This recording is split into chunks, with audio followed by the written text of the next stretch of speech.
अस्सलाम वालेकुम रहमतुल्लाहि व बरकातहू। खातिर आप देख रहे हैं मेरा यूट्यूब चैनल। अभी मैं बात करूंगा रबीउल अव्वल के हवाले से। कल जो है सुबह 12 रबीउल अव्वल है।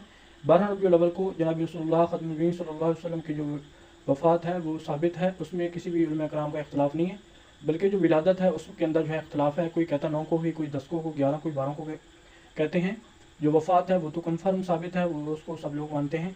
इसलिए हमें चाहिए कि हम नबी का मिलाद हर दम मनाएं, नबी के आने की दुनिया के अंदर खुशी को हर दम मनाएं। उसके लिए हम नात ख़ानी करें, कुरान ख़ानी करें, और हम जो है सुन्नतों को ज़िंदा करने वाले बन जाएं।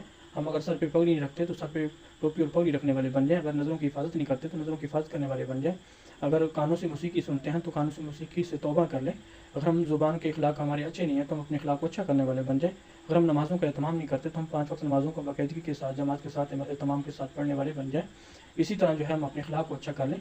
तो ये असल मिलाद है। रोडों के ऊपर निकल कर जुलूस निकालना, झंडियाँ लगाना और लाइटें लगाना, यहाँ से नबी खुश नहीं होगा। ये तो वही बात है कि बेटे को माँ कहती है बेटा पानी तो भर दो, वो कहता नहीं मेरी माँ जिंदाबाद, पानी मैंने नहीं भर के नहीं देना।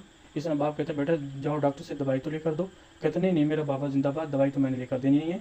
तो नारे लगाने से, जुलूस निकालने से अल्लाह के वसल्लम खुश नहीं होंगे, बल्कि हम अपनी अमली ज़िंदगी को बदलें, अपने आप को ठीक करें, अपने आप को सुन्नत के मुताबिक ढालें। तो ये असल मिलाद है। तो मिलाद मनाने का सबसे बेहतरीन तरीका यही है कि हम कसरत से दुरूद शरीफ पढ़ने वाले बन जाएं, हम सुन्नतों को ज़िंदा करने वाले बन जाएं, हम कुरान ख़ानी करें, हम नात ख़ानी करें, और हम नमाज़ों का एहतमाम करें, अपने अखलाक को अच्छा करें, अपने आप को सुन्नत के मुताबिक ज़िंदगी गुजारने वाले बन जाएं।